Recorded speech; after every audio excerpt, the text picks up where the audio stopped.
everyone, it's D to the B, and I have an interesting video for you today. And that is talking about the show Jentry Chau versus the Underworld. Now, when a friend of mine told me about this show, I'm like, oh no, it's going to be one of those annoying girl boss led shows where the girl boss is powerful than everybody, she makes all the men look stupid, and she's the bestest ever, and she has no character flaws or anything like that, yada yada yada. I figured it was going to be one of those shows, but I'll say, I was generally surprised. The show is actually pretty good. Like, the show kept my attention for a while, enough to finish it without feeling like dying. Now, I know that's a bit extreme, but unfortunately, media has gotten that bad. So why don't we go to the general story of the series first? So the story is basically there is this girl named Jentry Chau, which becomes 16 in the series, and she has a special ability of controlling fire, which the reason she has the ability to control fire is because her great aunt, or Gugu as she's known in the show, used a mystical item to take the fire abilities out of a robe that was in her artifacts collection, because Gentry's parents made a deal with a guy named Master Chang, and Master Chang wants to use the power of the robe to bring his daughter back to life. And because of this set fire ability, she accidentally burnt down a grocery store in her hometown in Texas, so she ended up moving to Korea and meeting up with some friends, which is where we are now. But, of course, when she turns the age of 16, she is hunted down by this demon in the underworld called a Mogwai, which are also immortal, is trying to suck her soul out because the fire abilities that she has are connected to her soul. Which, luckily, at the time, Gugu and Jentry were on a video call, and she uses some sort of magic to get to Jentry on time to stop the Mogwai by using this spell that's written like on a piece of paper. So Gugu has Jentry go back to Texas, where of course after her whole incident as a kid, there are ghost stories, or demon stories I should more say, and also these paintings of her when she was younger burning down the town, which of course they don't remember it's her at first. Gugu basically tells her that it's only temporary until they can close the gateway to the underworld, and she meets a bunch of people on the way. First is Michael, which was a friend of hers since she was a kid. In the very first episode, we can tell that she has some sort of crush on him. Then we get to meet Stella, which is technically her second friend in my opinion. I know she's technically third if you actually watch the series, but I like to think of her as the second one. And it turns out that her and Michael are dating. I should also throw that into the equation. And then we get to meet the third friend, Kit, who turns out is a demon of sorts in the book of demons that Gugu has, which I've already mentioned Gugu. And this show technically does the love triangle thing, which I hate love triangles. That just came out of nowhere, but seriously, love triangle, stop. Please stop doing the love triangle thing. No one likes those. Like, seriously, just stop. And the reason I say it's kind of a love triangle, because she kind of goes back and forth between Michael and Kit. But eventually, it ends, thank goodness, when she eventually finds out that Kit is a demon that has been sent to suck out Gentry's soul so then Chang can get her powers, and also Chang can turn Kit into an actual human. He wears this human skin over him. We also get the Mugwai. We actually find out his name is Ed, and I don't like him. I'm not gonna lie. I was hoping at some point I would grow on this character, but nah. He was annoying through the whole show, or at least I found him annoying. If someone else likes him, go ahead. We are allowed to have our own difference of opinion. But yeah, he was really annoying. I will get back to him later when I discuss things that I did not like about the show. So, then we also get this principal guy, which I've forgotten the name to, which honestly I'm okay with because I hate him even more. He has this whole obsession with the fire demon legend in Texas, and he gets really annoying as he goes on. He kind of reminds me of Mr. Crocker a bit, but granted, between him and Mr. Crocker was actually funny. Now, him and Mr. Crocker do share a lot of similar traits. They believe in something that no one else does, and also they will do everything in their power to expose that. But again, the principal just comes off as annoying, and Crocker comes off as funny. I just don't know what it is. For the principal, he does it every single episode. I guess it probably still worked for Fairly Odd Parents for Mr. Crocker, was because he wasn't in every single episode. Or his voice actor is just funny, I don't know.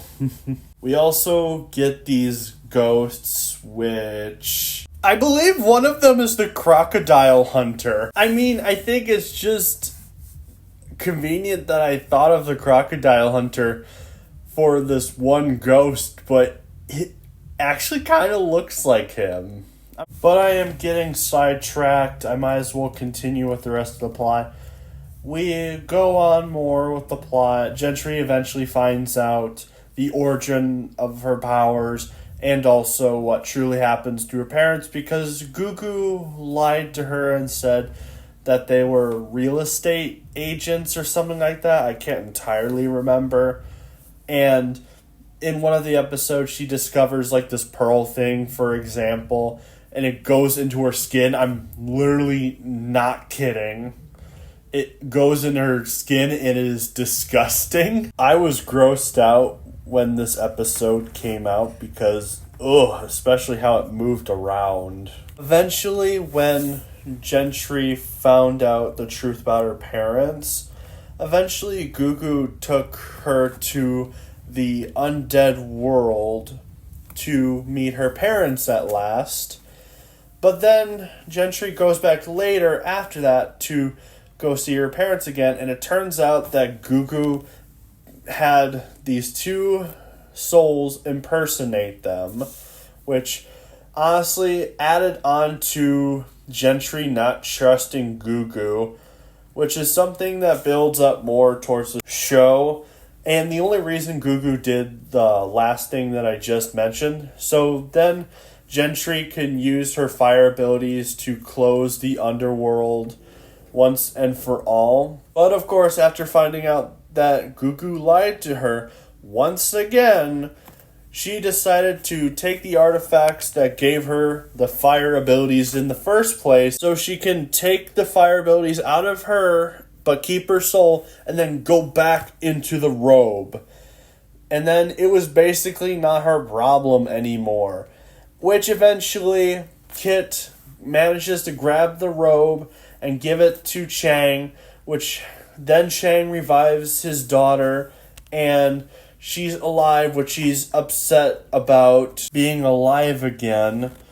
And, of course, she's causing all this destruction with the robe powers. Jentry tries to reason with her, which then Chang throws Jentry off a building, or it was something like that. I can't remember. It might have been a water tower, which gets her arm injured. But at the end of the day, Jentry and the gang managed to separate Chang from the demon thing. Because, by the way, Chang wasn't always this demon thing. He was human, but of course he claimed himself to the demon to have the power to bring his daughter back, but resulted into nothing. So they're separated. Chang dies, and then the daughter dies again, and that was supposedly the end of the show. Until later, we get 3 more episodes, and it starts a whole new plot line that Gentry's mom is still alive, but not her dad. And Jentry is looking for her mom. She eventually finds her, and she doesn't remember that much about her past life, Gentry's mom. But then she gets the memory things, and she remembers everything, which she's, of course, angry at Gugu. And then also she teams up with the demon thing, or something like the demon thing, and she kills Gugu with a spear that can kill ghosts, which she's not dead yet. And her mom is basically the villain now, but of course that was short-lived. And then Gugu dies, and yeah, it basically ends off with everything being great, and there's a happily ever after. I might as well get into the things that I liked, and then after that, we'll do what I didn't like, and then also I'll do the score.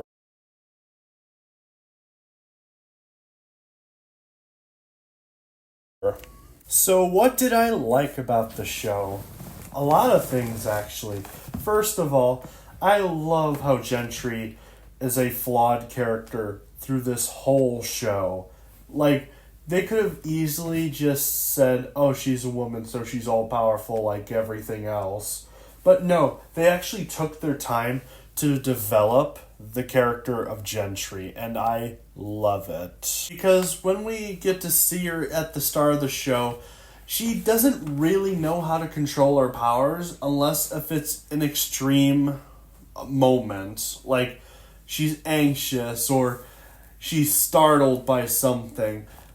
She's just not instantly into it or in control of her powers. And as the show goes on, she gets more practice. And eventually, when she closes the Underworld for good, quote unquote, she actually manages to close the gate with her fire abilities. And it was one of those cases where it's like, you got this, or something like that. Which I have to bring up one thing that I hate in modern media.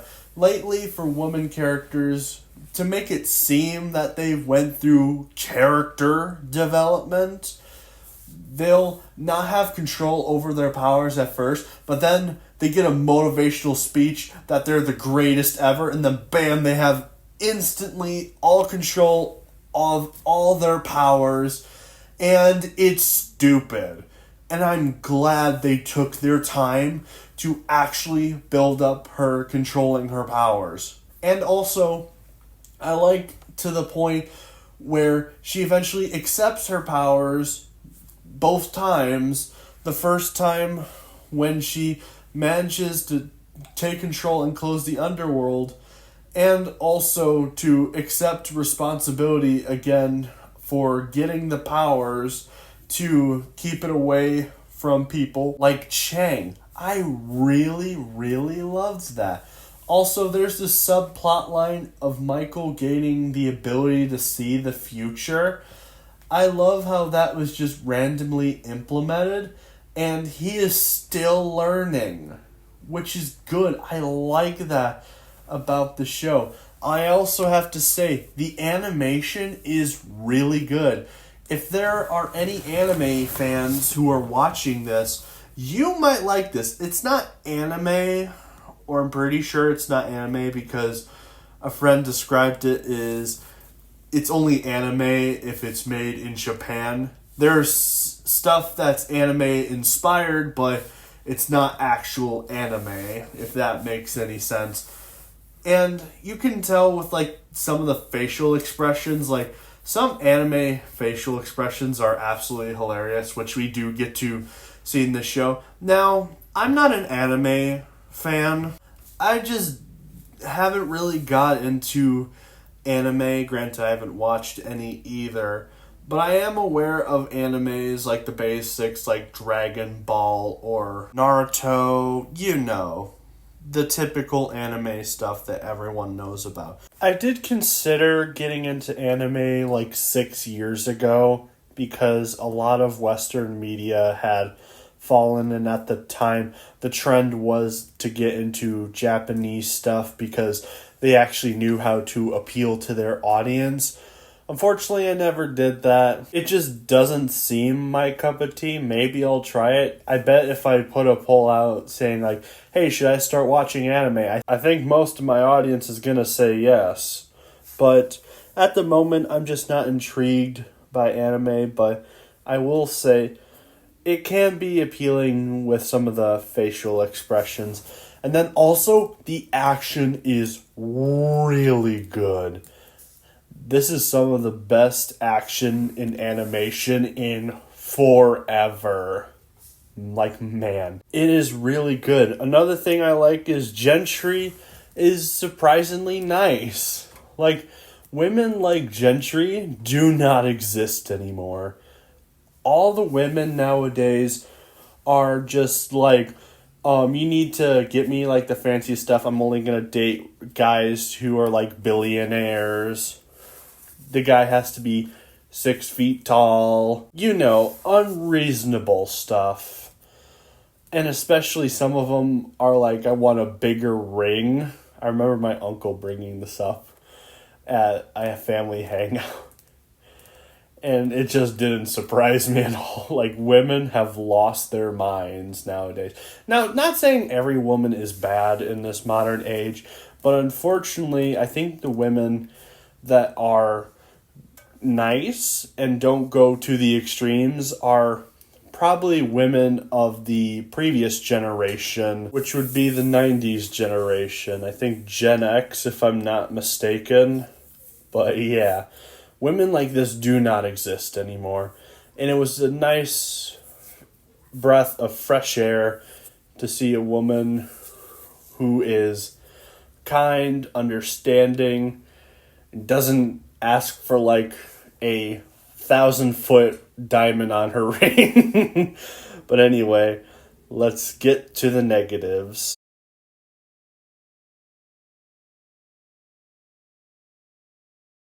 I do have a few negatives. I don't think there is much as the pros, but there is still plenty. So let's start with the first negative I had, which was one of the main characters, Ed. As I said, I'm not too thrilled with the character of Ned, and part of the reason was because he was an online influencer. Look, I find shoving modern influencer things in media very annoying and out of touch. Now, I could see some people say, but they did the same thing with YouTube. Well, here's the difference between how they do it now and how they did it back then. When it was the YouTube days, it was barely acknowledged. It was just something in the background. Like, you could tell that it was either parroting YouTube or it was YouTube, but it wasn't a major plot point in the show. It wasn't like someone back in the day is like, oh my gosh, I'm gonna post this thing on my YouTube channel. Like, it wasn't like that. Where unlike this, for example, Ed mentions TikTok in here, and he is one of the TikTokers of the show. Like, there are lots and lots of TikTok gags in here. Now, it also doesn't help that I hate TikTok with like a burning passion. I think it is one of the most overrated apps in existence. Because mostly what TikTok is for are those cringy dances that people do on TikTok. Now, yes, there are skits on TikTok, but honestly, you could just upload those skits to YouTube. Like, TikTok is just such cringe. And also, TikTok has a limit on how they do their videos. It's like usually a few seconds, or I think the limit is 3 minutes or 2. I really can't remember. And now, yes, I know YouTube does the exact same thing, but I don't like it there either. Yes, I might have some shorts on my channel, but I don't like it. But anyway, continuing on the criticisms, the next criticism I have is the later episodes of the show. I feel like the plotline with Gentry's mom, because spoiler alert, we find out, as I said earlier, Gentry's mom is alive, and the last 3 episodes is finding her and trying to build that relationship with her again. And the plan was to move in with her at the time. This could have been a whole plot point for season 2. I hate when series do this. When you think, oh, this is probably the best way to end off the season, and then the show is like, nope, we're going to have a couple more episodes until the next season. Why? You had a perfect ending. Now, you could say the reason they probably did it because they weren't sure if they would get a season 2, and that's fair, because a lot of Netflix shows lately have not been getting renewal of seasons and just been canceled, especially when it comes to animation. I think there was like a whole animation thing with Netflix where they were cutting back on these animated projects, but that was so long ago. I barely remember what happened with that scandal. Another thing that I had to say I did not like about the show was the teacher. Oh, no, wait, the principal. The principal, as I said, he got annoying. He has similarities to Mr. Crocker, but he just came off as annoying throughout the whole plot. And then another criticism is particularly one of the episodes of the show. It is episode 3, I believe, of the series. And that's the episode with the ghosts, the colonizers. This was my least favorite episode out of the show. I get annoyed when I hear the colonizer story. Like, can you believe how bad these people were? Because they took this land from these people to make this country, and it's racist, and we should disavow our founders or these people in our history. Like, sure, maybe what they did wasn't great, but if it weren't for them, you wouldn't have anywhere to go. Like, this rhetoric drives me insane. Like, get over the past. Just move on. Like, that was like hundreds of years ago. Who cares? Well, obviously people care, but not as much as they want. Like, this episode was pretty much just that, and I've heard that enough at my job, and I'm like, no, I don't want to hear this in TV. Please, no. It was like one of the only episodes I didn't like about the show was just that one. And yeah, they do make some references to that a lot in that episode, and I really don't like it. I had to say another was the love triangle in the show, which I mentioned Kit, Michael, and Jentry. I hated that. But granted, I hate love triangles in general. They're just a stupid plot point that needs to die in Hollywood. They need to stop using it. I'm so sick of it. But I think that's about it for my negatives. Why don't we get to the final score?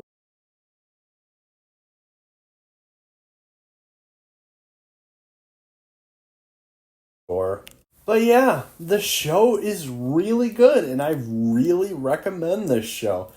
Of course, it's only exclusive on Netflix, which I'm guessing people would already know that, but it doesn't hurt to throw it out there. And apparently there's a DVD too, Because when I was looking up pictures for the thumbnail of the video, apparently there's a DVD set of Jentry Chau versus the Underworld. So, yeah, get a DVD or watch it on Netflix. I would recommend Netflix, so then you know if you're going to like it. And then if you like it, then get the DVD.